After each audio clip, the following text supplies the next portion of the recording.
Welcome to this month's Member-to-Member Connection, which will be our last. I'm ASHRAE President Mick Schwedler, and it's been an absolute honor and privilege to serve you this year. Before we get started on today's message, some thanks need to go out. First, to Jocelyn and Rebecca and our ASHRAE staff. Thanks for all you've done to make these recordings simple, to edit them when there were issues with the recordings, including spelling ASHRAE wrong at one point, and putting the wrappers around it. You've been a delight to work with, and you've helped make these very quality, high quality. Second, all the people who've been willing to impart their wisdom, share their knowledge through all the interviews that we had this year.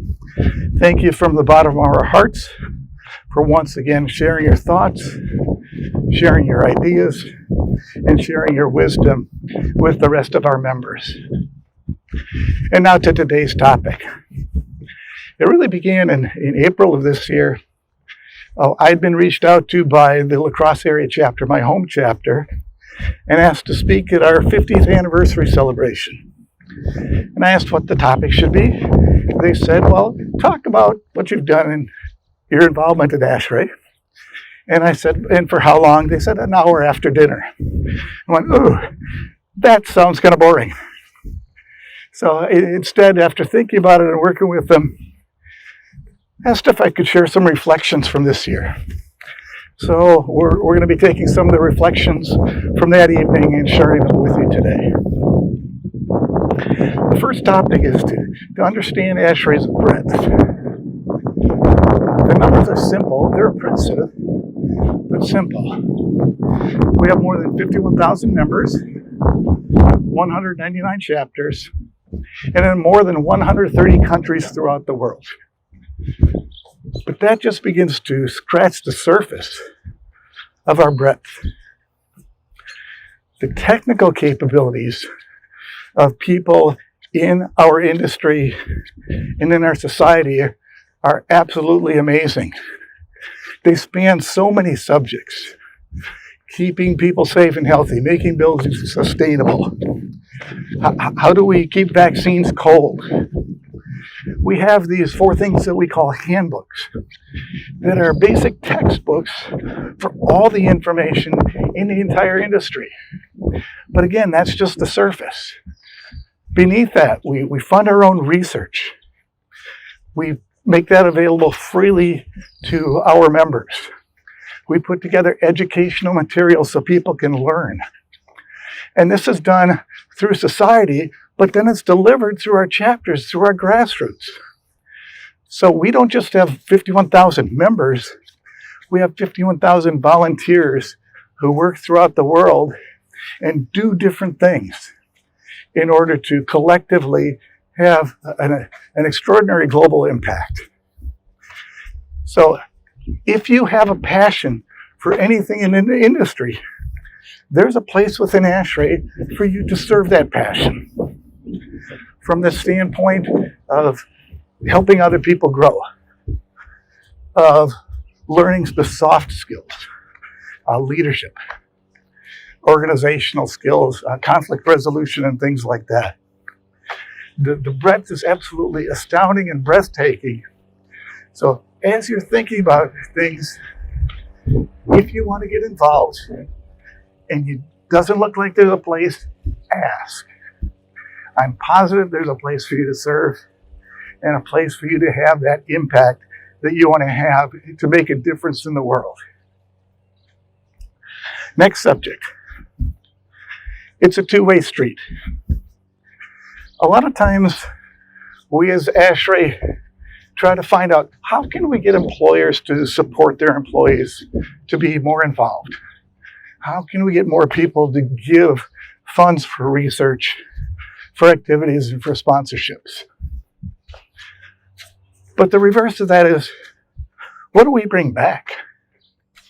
If we go to a technical seminar, do we then come back from that seminar and educate people during a lunchtime at our company on what we learned, so that it builds not just for us, but for the company, for the clients? for those that you serve at your company.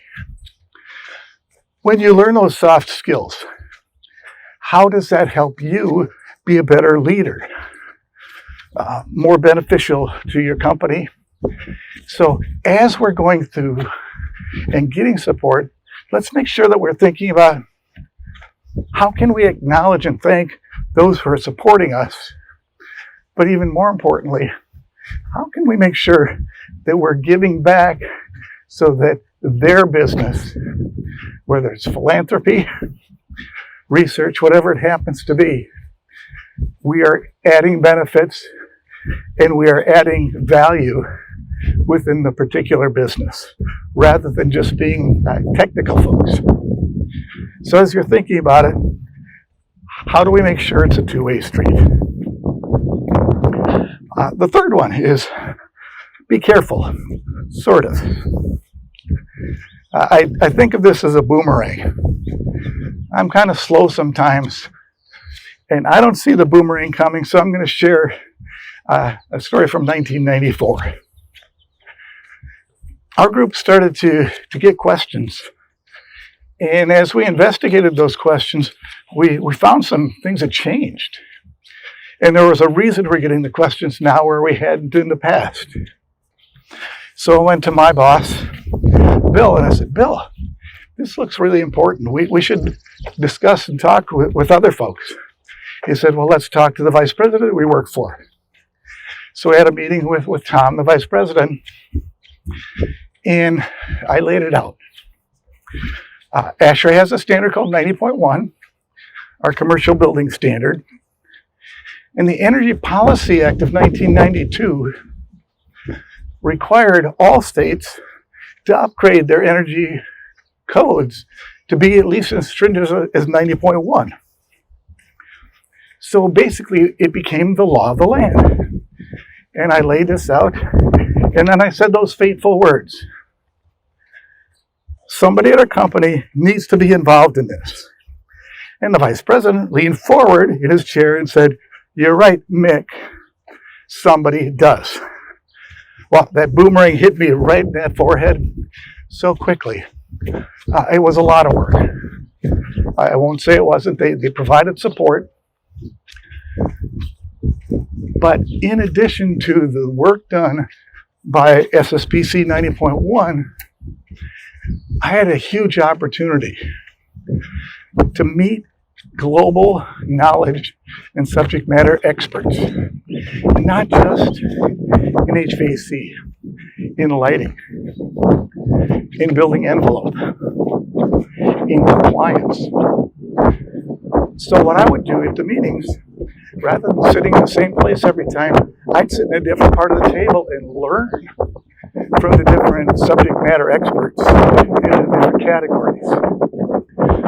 It gave me such, going back to the breadth of ASHRAE's knowledge, it went back to that and helped me realize there was so much more in our industry that I could use to help the industry, to help ASHRAE, and to bring value to our customers. The global networks that I was able to put together and benefit from and to give to is absolutely astounding. So when you're asked to do something, before saying no, consider it. You get more out than you put in. Sometimes it doesn't feel like it when you're doing it, but you do.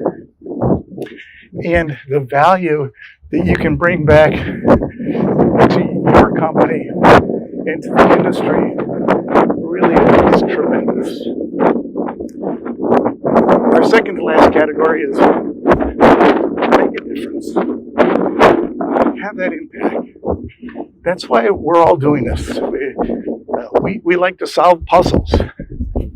Well, what's a bigger puzzle than trying to figure out how do we reduce environmental emissions while at the same time keeping people safe and healthy in their buildings? How do we make sure that our connections with the electrical grid can make sense as buildings change, as buildings are transformed? How do we make sure we keep people comfortable and productive in the buildings? So when we look at things, we can have huge global impacts by working collectively. But then there are also some personal impacts. I'm going to share a story. I was at the Region 3 Chapters Regional Conference, and the Director and Regional Chair, Mark, and the Regional Members Council Representative, Sherry, were at the podium while everybody else in the room was eating lunch. What were they doing? They were putting together the final program, the awards, making sure that everybody who deserved it was being thanked that day. It seems like a little thing, but they didn't eat until hours after everybody else did, because they wanted to give back, to feed the roots, to make sure they were thanking all the volunteers, because we all act as volunteers. So whether it's a small, seemingly small impact like that, meeting with a junior high school class to help them learn about STEAM, science, technology, engineering, arts, and math, because the arts exercise a different part of the brain that makes the technical part stronger. So when we have these opportunities, let's make sure we take them and have the impacts, whether they seem small or they seem large, because collectively they become extraordinary. And the final topic that night was treasure the people. ASHRAE isn't a group, it isn't a society. It's volunteers and individuals that give of themselves to so many others. Our volunteers are extraordinary, and we need to make sure, like Mark and Sherry were doing, that we thank you. We show our appreciation to you. We let you know how important you are to not only ASHRAE as a society, but our society as we follow our mission, which is to serve humanity. And then there's another set of people who rarely get thanked. Our ASHRAE staff sometimes get thanked, but the next group really is our families, our companions, those close to us, our communities. They give and they sacrifice so that we can volunteer and serve others. They are more precious than gold. Let's make sure we treat them that way. On behalf of ASHRAE, please let them know how much we appreciate what they give so that we can serve, how they sacrifice so that we can serve. And please let them know personally how much they mean to you and how much their giving makes you be able to give and benefit others. So this year's society theme has been personal growth. Our training, our research, our meetings, all that allows us to grow personally.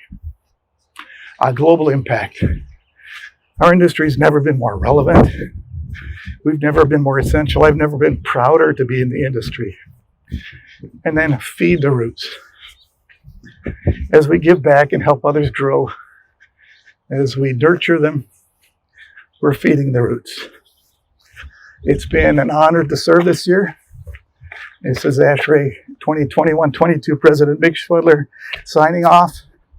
And let's all continue to feed the roots.